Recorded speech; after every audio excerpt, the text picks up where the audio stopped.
Assalamualaikum warahmatullahi wabarakatuh. Waalaikumsalam warahmatullahi Alhamdulillahirabbil alamin. Wassalatu wassalamu ala asyrafil anbiya'i wal mursalin. Sayyidina wa maulana Muhammadin wa ala alihi wa sahbihi ajma'in. Alhamdulillah, Bapak-bapak, Ibu-ibu, saudara-saudara sekalian yang saya cintai, baik yang hadir di Masjid Syuhada Jalan Lodan Rawamangun maupun yang di tempat masing-masing yang mengikuti pengajian kita ini melalui Zoom. Mudah-mudahan Allah merahmati kita dan memberkahi kita. Mudah-mudahan Allah membimbing kita dalam usaha kita ingin memahami pesan-pesan Allah melalui Al-Quran dan melalui utusannya Nabi Muhammad sallallahu alaihi wasallam. Dan mudah-mudahan Allah memberi kita kesungguhan hati untuk selalu berpegang teguh dan menerapkan ajaran Allah, baik pada saat kita beribadah maupun pada saat kita berperilaku sehari-hari. Dengan demikian mudah-mudahan Allah ridho kepada kita atas apapun yang kita usahakan dalam rangka mendekatkan diri kepada Allah Subhanahu wa Ta'ala. Bapak-bapak, ibu-ibu, dan saudara-saudara sekalian yang saya cintai, kita sedang membahas surat Al-Ma'un. Pada pertemuan yang lalu kita sudah membahas mulai dari ayat 1 sampai dengan ayat 3. A'udzu billahi minasyaitonir rajim. Bismillahirrahmanirrahim. Ara'aital ladzi yukadzibu bid-din fadzalikal ladzi yad'ul yatim wa la yahuddu 'ala ta'amil miskin. 3 ayat pertama ini membahas tentang tanda-tanda orang yang mendustakan agama dan mendustakan hari pembalasan. Ada 2 yang disebutkan oleh Allah di situ, tanda-tanda orang yang mendustakan agama, yaitu tidak menghormati anak yatim. Tidak menghormati anak yatim itu termasuk tidak memberi makan, tidak menyayangi, bahkan menghardiknya. Indikasi yang kedua, tidak mau memberi makan, dan kalaupun tidak mampu memberi makan kepada orang miskin, mereka tidak menganjurkan orang lain yang mempunyai kemampuan untuk memberi makan kepada orang miskin. Pada 4 ayat berikut ini, fawailul lil musallin alladzina hum 'an salatihim sahun alladzina hum yura'una wa yamna'unal ma'un. 4 ayat yang terakhir ini membahas perilaku orang-orang munafik. Orang yang mengaku beriman, tetapi perilakunya tidak menunjukkan bahwa mereka betul-betul beriman. Indikasinya apa? Indikasinya kalau toh mereka itu sholatnya bukan karena Allah, tetapi hanya karena pamer. Karena itu mereka tidak banyak mengingat Allah, karena tujuan sholatnya bukan karena Allah. Mereka lalai dan tidak banyak mengingat Allah, bacaannya pun dipilih yang pendek-pendek. Dan mereka juga tidak suka bersedekah, termasuk hal-hal yang kecil. Misalnya meminjami pulpen saja, misalnya. Kebetulan saya tidak bawa pulpen, pinjam dong. Meminjami pulpen itu sedekah. Sedekah yang skala kecil, itu saja tidak mau. Kalau ibu-ibu, misalnya ada tetangga yang sedang masak, kelupaan tidak tidak membeli garam. Di rumah tidak ada garam. Lalu pergi ke tetangga, minta garamnya sedikit dong. Aku kelupaan tadi tidak membeli. Orang munafik cenderung untuk tidak mau, meskipun itu barang kecil. Barang-barang kecil itu disebut al-ma'un. Baik, mari kita membahas ayat keempat dan kelima. Indikasi orang-orang yang munafik. Fawailul lil musallin alladzina hum an salatihim sahun. Celakalah orang-orang yang sholat, yang lalai akan sholatnya. Lalai itu bagaimana? Lalai itu bermacam-macam. Lalai itu bisa seharusnya sudah tiba waktunya sholat, tetapi mereka tidak segera sholat. Nunda-nunda. Bahkan yang lebih ekstrim, tidak melakukan sholat. Jadi betul-betul melalaikan sholat. Yang lebih ringan, mereka sholat, tetapi perhatiannya ke tempat yang lain, pikirannya melayang kemana-mana. Itu ciri khas orang yang munafik. Orang munafik itu adalah orang-orang yang ragu-ragu. Ragu-ragu akan kekuasaan Allah. Ragu-ragu bahwa Allah itu akan membalas apapun yang diperbuat. Dan bahkan ragu-ragu bahwa besok kita akan dibangkitkan, kemudian diminta pertanggungjawaban. Karena keraguan-raguan itu, lalu mereka seringkali berperilaku mendua. Berperilaku mendua, kadang-kadang mengaku Muslim, yaitu ketika mereka bertemu dengan orang-orang yang beriman, mereka mengaku Muslim. Mengaku Muslim itu bisa dengan bahasa lisan, bisa dengan bahasa tubuh. Bahasa lisan itu bilang, aku ini Muslim loh, gitu. Tapi lebih banyak orang menggunakan bahasa lisan, bahasa tubuh. Bahasa tubuh itu kalau bahasa Arab disebut lisanul hal. Lisanul hal. Kalau bahasa lisan disebut lisanul maqal. Lisanul maqal artinya bahasa yang diucapkan. Lisanul hal bahasa yang ditunjukkan dengan keadaan atau perbuatan.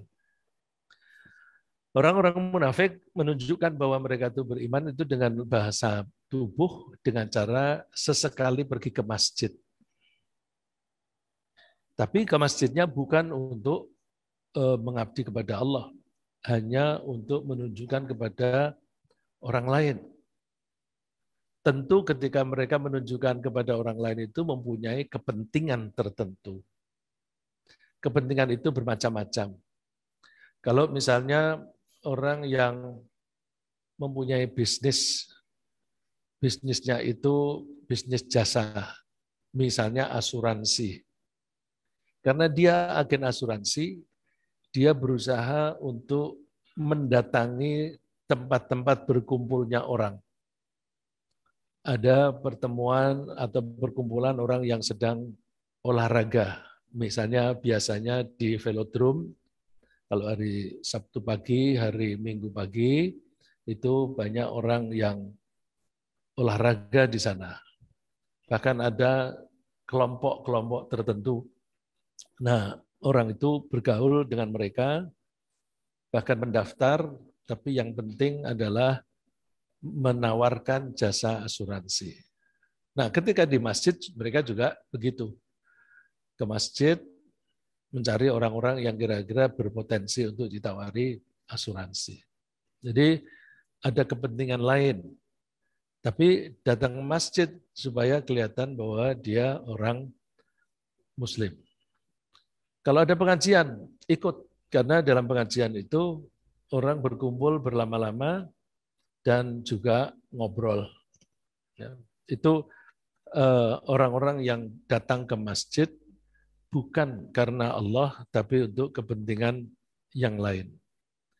Nah, mereka itu ditengarai oleh Allah, wa minan nasi may yaqulu amanna billah.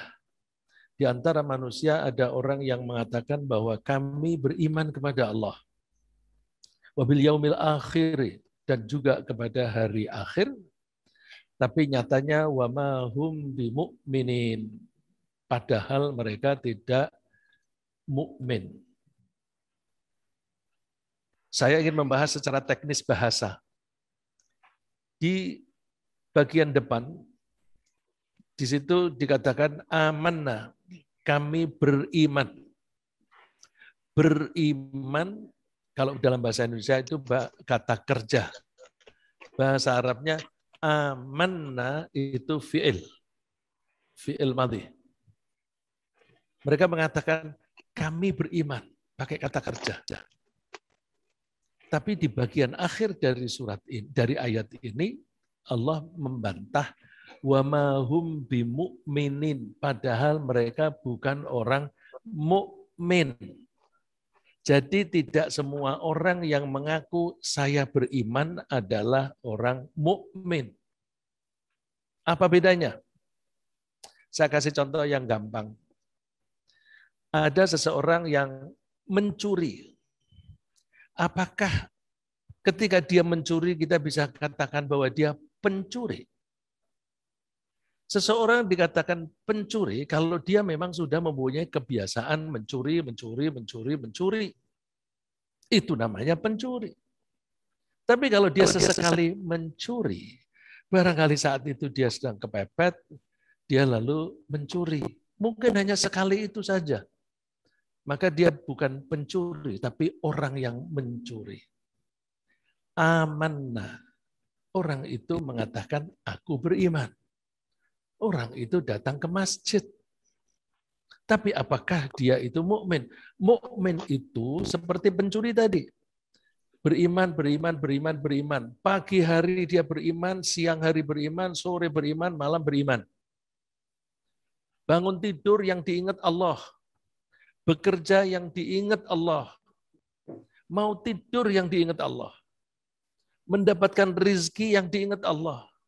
Mendapatkan bencana yang diingat Allah. Selalu Allah. Itu baru karakternya orang mukmin. Orang mukmin itu di tempat yang ramai ya mukmin, beriman. Di tempat yang sepi juga beriman. Mau disogok di tempat umum, maupun sendirian di kamar, maupun transfer, ya tetap saja tidak mau. Karena dia memang jiwanya jiwa mukmin. Maka kita berusaha menjadi orang mukmin.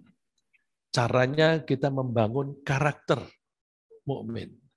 Karakter itu bisa dibangun dengan pembiasaan. Diulang.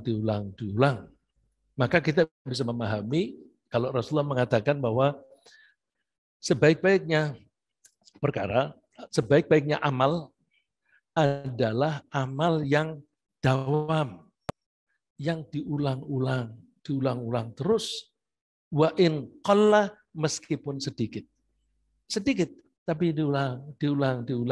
Itu akan menjadi habit, kebiasaan. Nah, kebiasaan itu akan membangun karakter. Ya. Saya teruskan bahwa orang-orang munafik itu bahwa orang-orang di sekitarnya itu menganggap mereka itu beriman.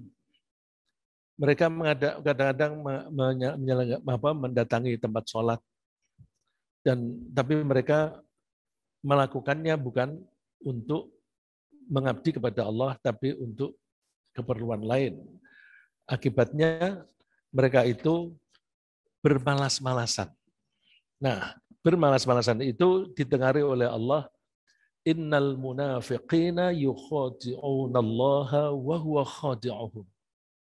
Sesungguhnya orang-orang munafik itu berusaha menipu Allah. Menipu. Karena lahiriahnya dia seperti menyembah Allah. Tapi hakikatnya tidak. Lahiriahnya saja. Padahal Allah itu mengetahui batinnya orang itu, apa yang sedang dia pikirkan, apa yang dia rasakan, Allah tahu semuanya. Jadi orang semacam itu sebenarnya wa huwa khadi'uhum, Allah itu membalas tipu daya mereka. Kembali di sini saya akan membahas teknis bahasa. Di sini dikatakan bahwa orang-orang munafik itu berusaha menipu Allah. Ini ada dua macam bacaan yang benar dua-duanya. Benar karena Al-Quran itu diturunkan dengan 7 macam bacaan. Bacaan yang biasa kita pakai yukhadi'una. Sedangkan mazhab yang lain, mazhab bacaan, ya, mazhab qiraah, bukan Hanafi Maliki, bukan. Ini mazhab bacaan, membacanya yakhda'una. Yakhda'una. Apa bedanya? Yakhda'un itu artinya menipu. Kalau yukhadi'un berusaha menipu atau saling menipu. Dan yang lebih penting saya akan kemukakan, wahuwa khadi'uhum, sedangkan Allah menipu mereka. Loh, kok Allah menipu? Menipu itu kan taktik yang digunakan oleh orang yang merasa lemah. Kalau seseorang itu merasa kuat, mempunyai otoritas, dia akan mengatakan dengan tegas, tidak usah pakai taktik. Tapi orang yang merasa lemah itu menggunakan taktik bermacam-macam supaya tidak terasa bagi orang yang dimaksud, tapi dia sudah terkena maksud dari orang yang menipu. Tidak mungkin Allah melakukan itu. Subhanallah. Allah Maha Suci dari kelemahan. Ini kalau kita belajar dari bahasa, ini bukan tataran nahwu atau sorof, tapi tataran balaghah. Balaghah. Kalau dikatakan bahwa mereka berusaha menipu Allah, lalu Allah pun menipu mereka, maka artinya bukan menipu, tetapi membalas menipu. Ini dilatar belakangi dengan budaya Arab, budaya orang Arab. Kalau Allah mewahyukan Al-Quran dengan bahasa Arab, maka bahasa Arab itu diambil satu paket. Tata bahasanya tata bahasa Arab, budayanya budaya Arab, tradisinya juga, tradisi Arab menggunakan kata itu juga dipakai. Tempo hari saya pernah memberikan contoh, kalau orang Indonesia mengatakan orang itu panjang tangannya, artinya pencuri. Tapi kalau orang Arab mengatakan panjang tangannya, artinya yang banyak bersedekah. Maka jangan menerjemahkan bahasa Arab dengan latar belakang bahasa Indonesia. Dulu ada orang yang mubaligh, banyak dakwah, sering muncul di TV, mengajari membaca iyyaka na'budu. Bacanya berhenti sejenak. Iyyaka na'budu. Karena artinya apa? Hanya kepadamu lah kami menyembah. Hanya kepadamu lah. Nah, itu supaya mendapatkan tekanan, berhenti sejenak. Ini orang memakai budaya Melayu untuk diterapkan di Al-Quran yang bahasa Arab. Nggak cocok. Bacanya iyyaka na'budu, langsung saja. Penekanan itu tidak pada intonasi. Kalau Melayu, tadi kan hanya kepadamu lah kami, diintonasi. Tapi di bahasa Arab itu sudah tercantum di dalam susunannya. Iyyaka na'budu itu susunan terbalik. Susunan normalnya na'buduka. Terus dibalik menjadi iyyaka na'budu. Artinya hanya kepadamu. Meskipun di dalam bahasa Arabnya nggak ada tulisan hanya, tetapi terjemahnya hanya karena itu unsur balaghah. Ya. Begitu pula yang mirip dengan ini, Wa makaru wa makarallah. Wa makaru, mereka membuat tipu daya. Lalu wa makarallah, dan Allah pun membuat tipu daya. Tipu daya itu pekerjaan yang tidak baik. Itu kata makaru diadopsi dalam bahasa Indonesia artinya makar. Makar itu kan negatif. Kok Allah berbuat makar? Mereka melakukan makar dan Allah juga melakukan makar. Oh, bukan begitu. Itu artinya membalas. Mereka berbuat makar, lalu Allah membalas. Nah, ini latar belakang bahasa supaya ketika kita baca wa huwa khadi'um, Allah ternyata juga penipu nih. Bukan. Allah membalas. Di terjemahan ini sudah ditafsirkan artinya membalas. Bagaimana cara mereka menipu? Wa idza qamu ila sholati qamu kusala. Mereka ketika berdiri untuk sholat, berdirinya itu bermalas-malasan. Nah, ini sekaligus contoh bahwa di dalam Al-Quran banyak disebutkan bahasa tubuh, body language. Kalau di Al-Quran sering disebut memakai body language, berarti mempelajari body language itu penting. Karena Allah memberikan contoh. Maka mempelajari orang itu serius atau tidak, jujur atau tidak, itu bisa kita pahami dari body language. Termasuk body language adalah mata. Matanya itu sebenarnya dia jujur atau menipu. Ya, Allah menyebutnya ya'lamu kha'inatal a'yuni wa ma tukhfis sudur. Allah mengetahui tipu daya mata dan apa yang disimpan di dalam dada, di hati. Allah menggunakan tipu daya mata. Itu body language. Jadi kalau begitu, kalau kita bicara, ada baiknya kita menatap mata. Tapi suku saya, Jawa, itu banyak orang tidak berani menatap mata ketika berbicara. Sopan santunnya begitu. Tapi kita ketahui, mohon maaf saya orang Jawa, yang bapak-bapak, yang orang Jawa juga saya mohon maaf kalau berbeda pendapat. Jawa itu kan ada budaya feodal. Di Jawa dulu itu banyak kerajaan. Pak Taka orang Jawa. Nah, feodalisme itu kelihatan di bahasa. Kalau berbicara dengan orang yang setara atau yang di bawahnya itu bahasanya ngoko. Tapi kalau dengan orang yang lebih senior, apakah senioritasnya itu kekuasaan atau umur, maka pakai bahasa kromo. Nah, itu kelihatan feodalismenya.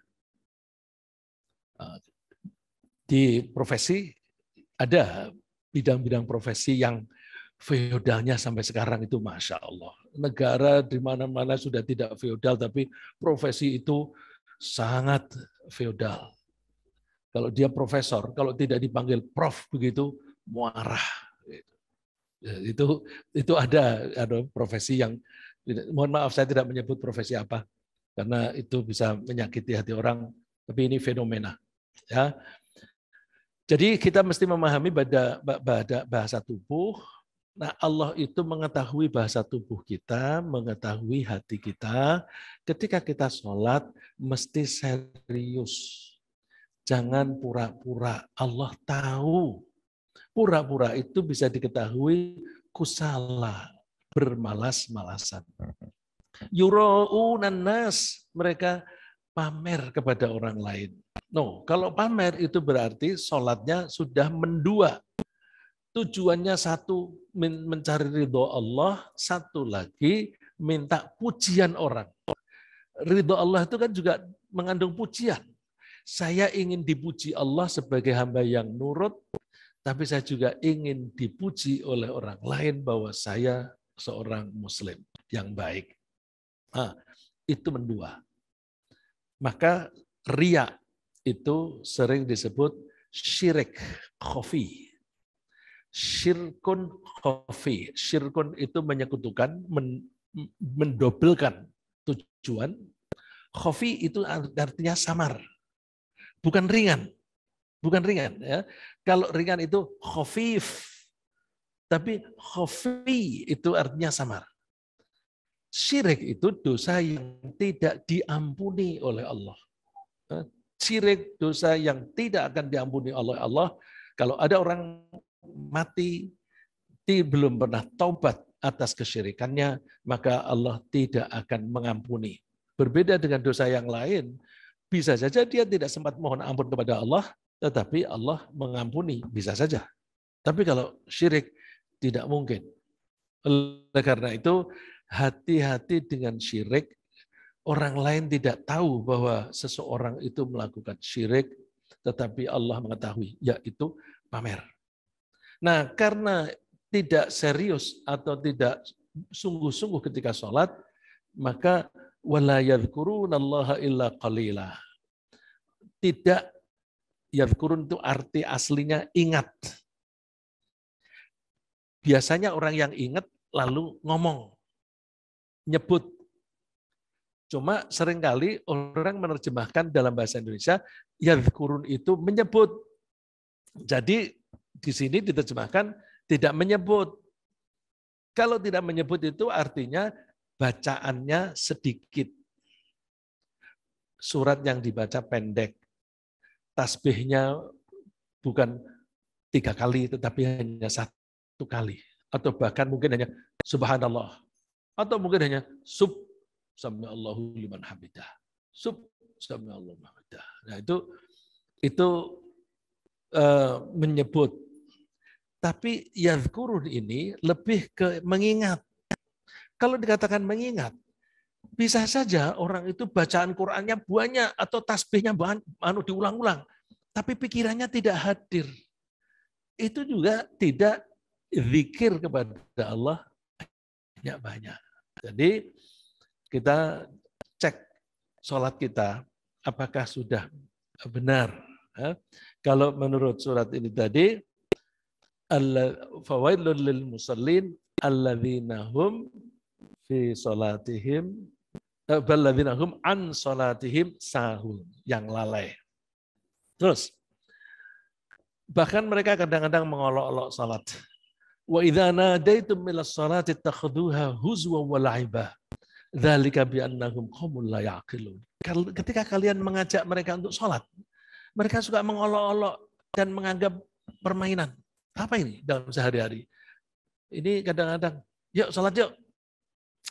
Udah kamu sholat aja deh, aku titip salam aja. Aku titip salam aja. Itu kan mengolok-olok. Jadi kelihatannya sih baik. Titip salam aja ya pada Tuhanmu ya. Titip salam aja kepada Allah.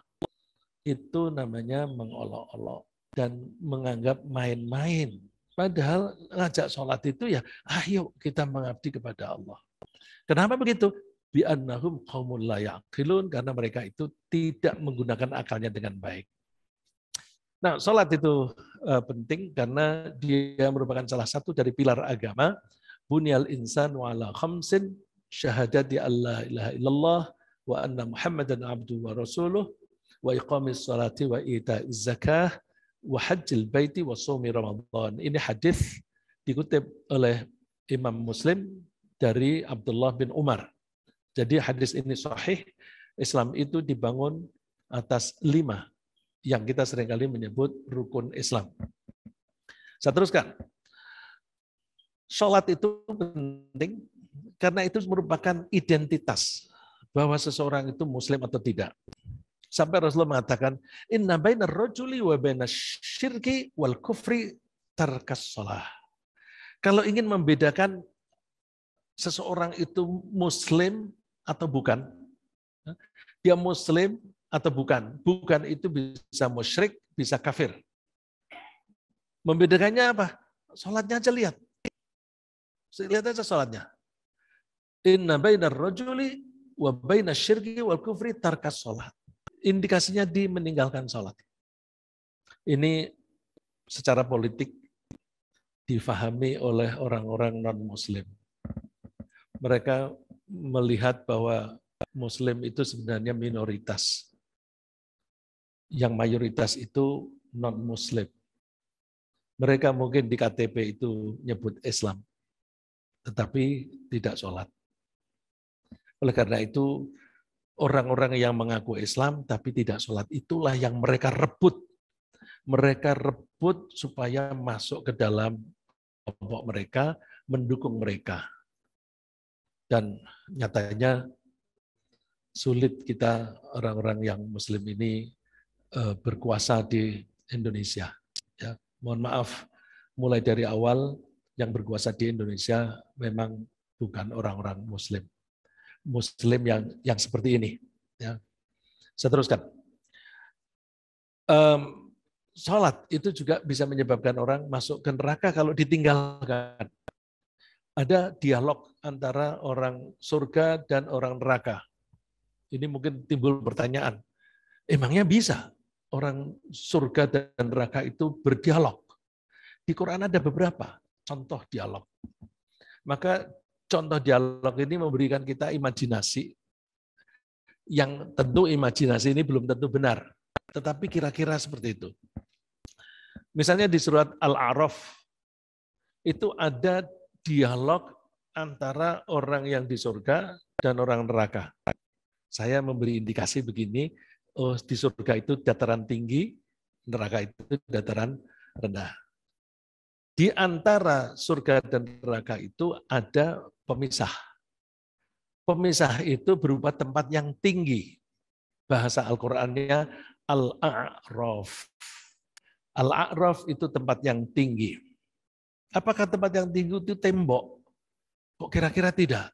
Kalau tembok itu seperti penjara Cipinang, itu orang dari satu sisi ke sisi lain tidak bisa melihat. Ini bisa terjadi dialog antara orang surga dan neraka. Di surat Al-A'raf itu, orang surga lagi makan dan minum, dilihat oleh orang di neraka. Mereka bilang, penghuni surga, berikan aku dong makanan dan minumanmu. Mereka menjawab, innallaha harramahuma 'alal qaumil kafirin. Allah mengharamkan makanan dan minuman surga untuk orang kafir. Ini berarti mereka bisa saling melihat. Jauh apa dekat? Dekat tidak mungkin. Karena di surga itu udaranya neraka saja tidak terasa. Tidak terasa. Suaranya gemuruhnya juga tidak kedengaran. Maka itu berarti jauh. Loh, jauh kok bisa dialog? Nah, kita lihat ayat yang lain. Di surat Thaha itu ada gambaran bahwa asmi' bihim wa absir yauma ya'tunana. Orang-orang ketika dibangkitkan kembali besok di akhirat, penglihatannya tajam sekali, pendengarannya tajam sekali. Karena penglihatannya tajam, maka dia bisa melihat yang jauh. Dan pendengaran yang tajam, dia bisa mendengar yang jauh. Mungkin nggak itu? Jangankan di akhirat, di surga aja bisa kok. Tidak semua orang. Hanya orang-orang yang orang tertentu yang diambil oleh Allah sebagai contoh bahwa ini loh bisa, yaitu Nabi Sulaiman. Nabi Sulaiman itu dari jauh akan melewati suatu tempat yang di situ banyak semut. Semut itu sudah memperingatkan kepada anak buahnya. Ya ayyuhan naml, hai semut-semut, udkhulu, masuk kalian. La yahtimannakum Sulaiman, jangan sampai kalian itu diinjek-injek oleh Sulaiman dan tentaranya. Sedangkan mereka tidak merasa. Loh, ini bisa mendengar. Berarti itu mungkin sekali orang surga bisa bicara dengan orang neraka meskipun jauh. Karena pendengarannya juga tajam. Nah, di ayat ini pertanyaannya bukan masalah makanan. Tapi orang surga tanya, kenapa sih kok kamu bisa masuk neraka? Masalah kagum fi sakor. Apa yang menyebabkan kamu bisa masuk neraka sakar? Jawabannya, lam naku minal musallin. Dulu kami tidak sholat. Dulu kami tidak sholat. Jadi kalau begitu, sholat itu penting. Jangan kita sepelekan. Ya, begitu pentingnya sampai besok itu yang ditanya, diminta pertanggungjawaban dari kita, nomor satu adalah sholat. Dan sholat itu menjadi benchmark, ya, menjadi tolok ukur. Kalau sholatnya baik, yang lain-lain mesti baik. Kalau sholatnya jelek, yang lain-lain jelek. Jadi kalau begitu, sholat itu bisa sekaligus menjadi sarana latihan. Latihan mendekatkan diri kepada Allah. Bagaimana bukan latihan? Satu hari kan minimum 5 kali.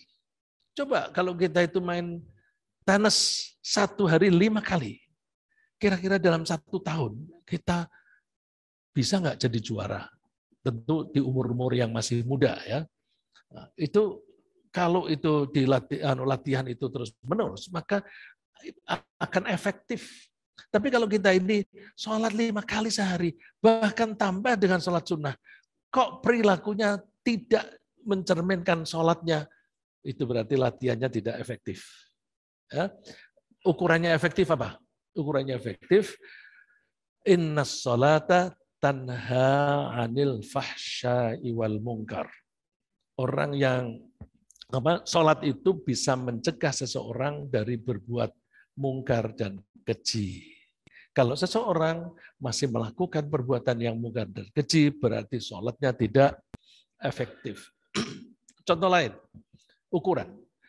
Kalau orang rajin sholat, tapi masih sombong, tidak peduli pada orang lain, berarti sholatnya nggak efektif. Karena sholat itu ada rukuk, ada sujud, yang dua-duanya adalah menghormati Allah. Ketika kita menghormati Allah, sampai kita menaruh bagian kita yang paling kita muliakan, kita taruh di lantai. Itu kan penghormatan yang sudah mentok. Tapi begitu sholat kok masih sombong, berarti itu tidak efektif. Ya, maka indikatornya antara lain adalah dalam pergaulan itu. Muhammadur Rasulullah walladzina ma'ahu asyidda'u 'alal kuffari ruhama'u bainahum. Saling menyayangi di antara mereka. Itulah simahum fi wujuhihim min atharis sujud. Tanda-tanda mereka bekas dari sujud.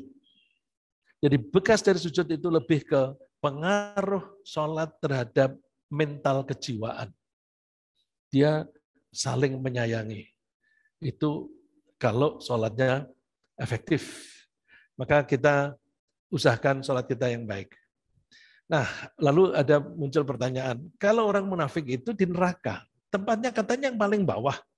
Iya. Innal munafiqina fid darkil asfali minan nar. Orang-orang munafik itu tempatnya di level yang paling bawah, paling rendah. Tadi saya memberikan isyarat, surga itu dataran tinggi, neraka itu dataran rendah.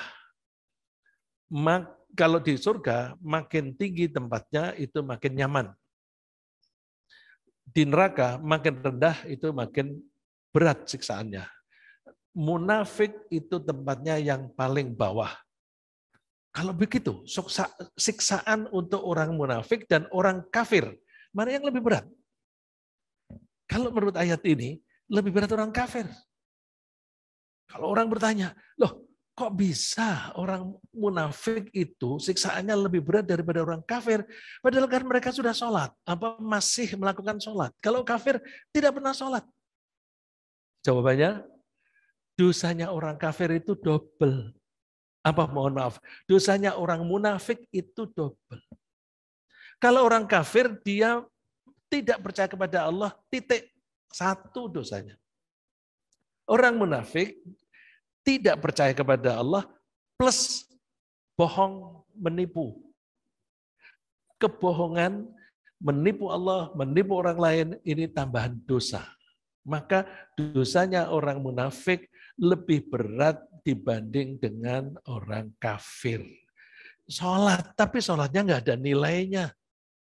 Oleh karena itu sayang kalau kita ini sholat tapi tidak ada nilainya. Ya, kita hindari dengan mempelajari ayat ini bahwa fawailul lil musallin alladzina hum an salatihim sahun. Kita usahakan supaya tidak lalai. Nah, salah satu caranya supaya tidak lalai itu kita hayati bacaan kita. Supaya bisa menghayati, kita mesti pelajari arti bacaan kita. Sebenarnya Rasulullah itu kalau kita melihat salah satu hadis itu bukan membaca. Kita kan sudah terlanjur, kalau rukuk bacaannya apa? Ya, kalau rukuk bacaannya apa? Oh, bacanya Subhan Rabbiyal Azim wa bihamdih. Atau tasbih yang lain. Ya. Kita menyebut bacaan. Bacaan itu apa sih? Yang diucapkan. Karena itu kita mengatakannya bacaan, maka yang penting kita ucapkan beres. Tapi coba ada hadis ketika Rasulullah sholat menjadi imam, tiba-tiba ketika sami Allahu liman hamidah, ada orang Rabbana walakal hamdu hamdan katsiran thayyiban mubarakan fih. Rasulullah tidak pernah mengajarkan itu. Rasulullah mengajarkannya Subhana rabbiyal azimi wa bihamdih. Orang itu sami Allahu liman hamidah Rabbana walakal hamdu hamdan thayyiban mubarakan thayyiban fih. Bid'ah enggak itu? Dalam salat loh itu. Kan Rasulullah belum mengajari. Katanya kalau Rasulullah tidak mengajari itu bid'ah. Rasulullah tidak mengajari, tetapi Rasulullah tidak bilang, bid'ah itu. Enggak. Tapi Rasulullah bertanya, manil mutakallim? Yang ngomong tadi siapa? Bukan yang baca. Yang ngomong tadi siapa? Manil mutakallim. Berarti apa yang kita baca di sholat itu adalah omongan, dialog antara kita dan Allah. Nah, kalau itu omongan, bisa nggak kita ngomong tapi tidak ngerti artinya? Kalau kita membaca tanpa ngerti artinya, iya. Kamu baca itu tahu artinya nggak? Enggak. Kok kamu bisa ngomong itu? Baca aja. Baca aja. Rasulullah mengatakan, manil mutakalim. Siapa yang ngomong tadi? Ana ya Rasulullah. Rasulullah mengatakan, ketika kamu ngomong itu tadi, malaikat berebut, buru-buru nyatet. Buru-buru ingin mencatat. Bagus sekali. Ya. Jadi kalau ada orang bacaannya beda, nggak usah buru-buru. Wah itu bid'ah itu. Ya, nggak usah buru-buru. Kalau mau mengatakan bid'ah boleh, tapi dengan ilmu. Ya. Dengan ilmu, bukan asal mengatakan bid'ah. Nanti kita memecah belah umat. Kita bersatu bersama. Ya. Jadi bersatu tuh gini loh.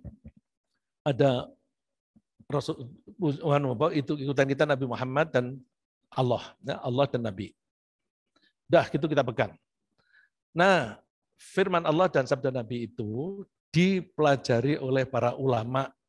Lalu para ulama mengambil kesimpulan-kesimpulan. Ulamanya banyak, ada kesimpulannya begini, begini, begini dan sebagainya.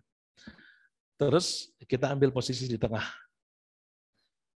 Pendapat ulama ini kita ambil. Ini kita ambil, kita ambil, kita ambil. Dengan begitu kita tidak eksklusif.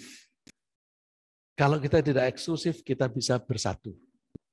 Orang yang tidak mau bersatu, antara lain orang yang maunya eksklusif. Ada pendapat-pendapatnya, aku hanya ikuti imam yang ini, ulama yang ini, yang lain nggak usah. Terus kalau mau belajar, kamu belajarnya sama orang yang pakai aliran ini. Kalau aliran itu nggak usah. Jadi jangan ngaji kecuali dengan guru-guru yang ini. Itu eksklusif. Itu eksklusif. Itu memecah belah dari dalam.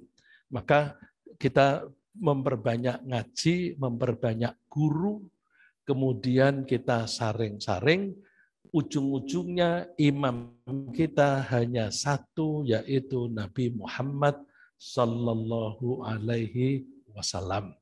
Saya kira kita ini sudah syuruk. Syuruknya jam 5.50, sekarang 5.51. Kalau masih menginginkan ayat ini diuraikan lebih lanjut, kita bisa membahas Selasa depan sisi positifnya. Kalau tadi kan negatifnya. Sisi positifnya, bagaimana caranya kita bisa sholat yang tidak lalai, yaitu sholat yang khusyuk. Ya, kalau masih tertarik, Selasa depan kita membahas bagaimana caranya kita bisa lebih khusyuk di dalam sholat agar tidak termasuk yang sahun dalam sholat. Silakan Pak Andi. Baik, jazakallah khairan kasiran kepada guru kita Bapak Ustadz Rizza. Cukup banyak yang beliau sampaikan, semoga bisa kita ambil pelajaran dan bisa kita ikuti. Mungkin di antara bapak-bapak yang hadir di sini ada pertanyaan, kami persilakan.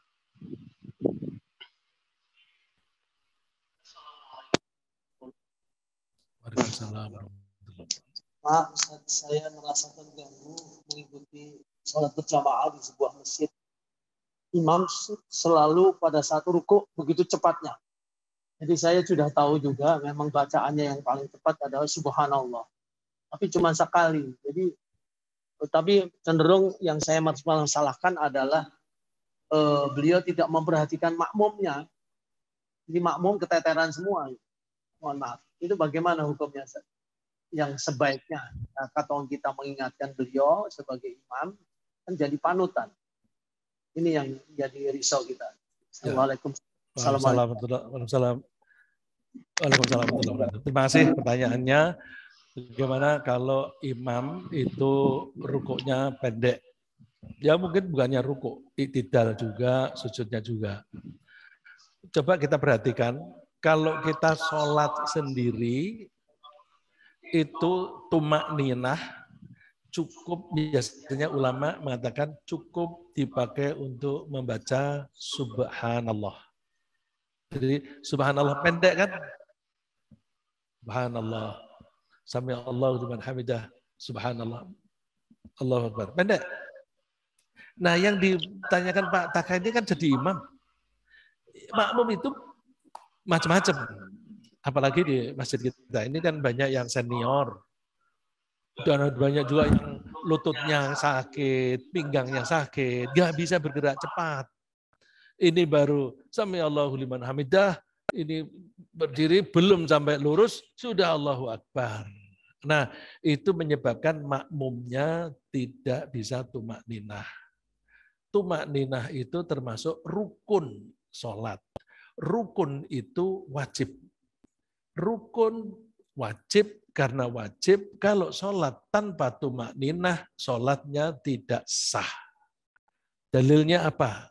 Dalilnya bahasa terjemahannya saja, artinya kira-kira Rasulullah SAW sedang duduk-duduk di masjid bersama dengan para sahabat. Terus ada seseorang yang masuk ke masjid sholat.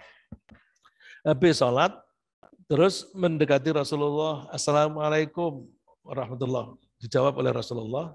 Lalu Rasulullah mengatakan, balik lagi, kamu belum sholat. Balik lagi, kamu belum sholat. Berarti sholatnya dia tidak sah. Terus dia kembali sholat. Dengan cara yang sama. Sampai 3 kali. Setelah 3 kali dia angkat tangan. Rasulullah, saya tidak bisa sholat yang lebih baik daripada itu. Tolong ajari saya. Terus termasuk pelajarannya adalah, ya, ada beberapa, antara lain bacalah Quran yang kamu gampang membacanya. Terus antara lain tumak ninah. Tunggu sejenak sampai kamu betul-betul rukuk.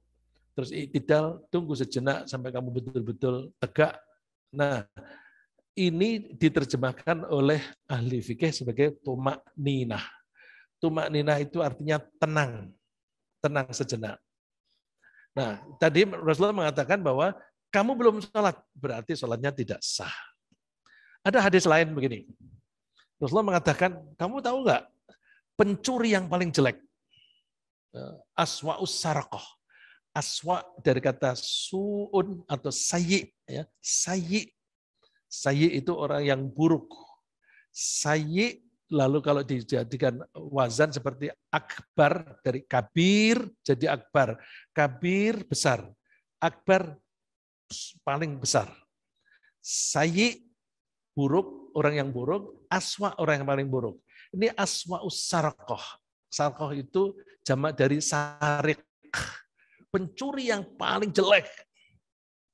Rasulullah, orang pada sahabat tanya, apa itu Rasulullah? Siapa itu yang pencuri yang paling jelek? Rasulullah mengatakan, orang yang sholat tidak memberi haknya sholat. Sholat itu butuh tumak ninah. Jadi tumak ninah itu miliknya sholat. Kalau ada orang ngambil tumak ninah itu berarti dia mengambil haknya sholat. Karena dia mengambil haknya sholat berarti dia pencuri. Oh, Rasulullah mengatakan pencuri. Bukan hanya tidak sah, tapi pencuri lagi. Nah, oleh karena itu, sholat sendiri saja itu ya mesti sabar, pelan-pelan. Apalagi jadi imam. Makmumnya itu enggak keburu. Tapi coba yang paling jelek itu kan sholat tarawih itu. Kadang-kadang itu Masya Allah, saya tuh ingin makmum, tapi kok cepet banget. Terus saya coba perhatikan imamnya, karena saya ingin ikut, itu kan saya amati dulu, aku bisa nggak sholat dengan kecepatan seperti itu. Imamnya sudah tumakninah, tapi makmumnya bergeraknya belum sempurna, dia sudah gerak lagi. Akhirnya makmumnya nggak ada yang bisa tumakninah. Sayang, dia sholat seperti tidak sholat. Maka ada orang bilang, daripada rakaatnya banyak, tapi nggak sah. Kalau lebih baik rakaatnya sedikit aja tapi sah. Nah, jadi kita tidak bisa menyalahkan orang yang berpendapat begitu. Jadi sebaiknya imam jangan terlalu buru-buru. Ya. Ada lagi? Baik, ada lagi Bapak yang hadir di masjid maupun saudaraku yang hadir di online. Ini ada dari Pak Eri nih sepertinya Pak Ustaz. Pak Eri Setiawan, Assalamualaikum, izin bertanya Ustadz, bagaimana bila seseorang yang dengan sengaja meninggalkan atau tidak mengerjakan sholat, apakah itu dikatakan gugur keislamannya? Syukron. Terima kasih. Kalau kita mengacu kepada hadis tadi, berarti dia termasuk kafir. Tapi kita sebagai manusia biasa, nggak usah ngafir-ngafirin orang. Ya, tidak usah mengkafir-kafirkan orang, karena ada hadis Rasulullah mengatakan begini, kalau ada dua orang muslim, yang satu menuduh yang lain kafir, maka paling tidak salah satu di antara dua itu pasti kafir. Dua orang, yang satu menuduh yang lain itu kafir, maka salah satu pasti kafir. Kok bisa begitu? Kalau tuduhan itu benar, maka orang yang dituduh benar-benar kafir. Tapi kalau tuduhan itu salah, yang kafir adalah yang menuduh. Jadi kalau nuduhnya itu nggak benar, balik pada diri sendiri. Orang yang mengkafirkan orang mukmin, dia sendiri kafir. Nah, bagaimana dengan hadis tadi? Hadis itu tadi untuk pelajaran kita, untuk menjaga keimanan kita, untuk menjaga kesempurnaan iman kita. Jadi lebih banyak kita arahkan pada diri kita sendiri. Aku tidak mau tergolong orang yang kafir. Menurut Rasulullah yang membedakan muslim dan kafir itu sholat. Ya, karena begini, kan ada hadis man qala la ilaha illallah dakhalal jannah. Siapa yang mengucapkan la ilaha illallah dia akan masuk surga. Lalu ada sahabat bertanya, wa in zana ya Rasulullah, wa in sarak. Meskipun orang itu mencuri, meskipun dia itu berzina, Rasulullah mengatakan meskipun dia berzina, meskipun dia mencuri. Kalau dia mengucapkan la ilaha illallah dengan tulus, betul-betul ikhlas di hati, maka dia punya hak masuk surga. Cuma setelah berapa tahun dulu di neraka, nanti akhirnya bisa masuk surga. Itu artinya orang itu masih bisa dikatakan muslim. Artinya masih bisa dikatakan muslim. Tapi kok ada hadis seperti itu? Nah, hadis itu tentu tidak sholat itu alasannya macam-macam. Ada orang yang tidak sholat itu karena malas. Ada yang tidak sholat karena nggak perlu sholat. Ya, saya punya teman yang suaminya itu lama-lama tidak sholat. Lalu ketika ditegur istrinya, kenapa nggak sholat? Loh, sholat itu kan supaya kita menjadi orang baik. Aku kan sudah menjadi orang baik, jadi aku tidak perlu sholat lagi. Nah, dia mengatakan tidak perlu sholat, itu yang menyebabkan dia kafir. Karena apa? Sholat itu wajib, tapi dia mengatakan tidak perlu. Berarti dia menantang Allah. Jadi hati-hati Pak Eri ya. Pak Eri, ini untuk pelajaran bagi kita, bisa jadi keislaman kita sendiri gugur, tapi tidak usah menuduh orang lain. Kita hati-hati, jangan sampai Islam kita gugur, apalagi gugur. Jangan sampai sholat kita itu tidak diterima oleh Allah, maka dari waktu ke waktu kita usahakan kita tingkatkan. Terima kasih Pak Eri. Baik, terima kasih Pak Rizza. Masih ada waktu Bapak-Bapak, karena baru kurang lebih 12 menit. Atau Bapak Ibu yang ada di online atau yang ada di masjid, apakah ada pertanyaan lagi? Dan sepertinya kami mohon kesepakatan Bapak-Bapak Ibu semua bahwa kita masih perlu membahas ya pekan ke depan. Jadi bagaimana pemahaman kita mengenai ayat Al-Ma'un ayat 4 dan 5 ini, mengenai orang-orang yang lalai dalam sholatnya, sehingga mohon Pak Ustadz, pekan depan kita lanjutkan lagi materinya karena memang masih banyak hal yang kita ingin pelajari. Ada? Cukup? Kita sudahi? Kalau memang tidak ada pertanyaan, saya kira cukup Pak Ustadz. Ya, pas ini, pas untuk sholat suruh. Baik, terima kasih kepada Pak Ustadz, terima kasih kepada para jamaah yang hadir di masjid maupun yang hadir di online. Cukup banyak, alhamdulillah ada kurang lebih 100, bahkan ada beberapa kawan yang WA saya nggak bisa masuk karena udah penuh. Insya Allah ini ada rekamannya, nanti kita upload di YouTube Masjid Syuhada Lodan. Bapak-bapak Ibu bisa lihat kembali, pahami kembali apa yang disampaikan oleh guru kita. Kita tutup. Subhanakallahumma wa bihamdika asyhadu an la ilaha illa anta astaghfiruka wa atubu ilaik. Assalamualaikum warahmatullahi wabarakatuh. Waalaikumsalam warahmatullahi wabarakatuh.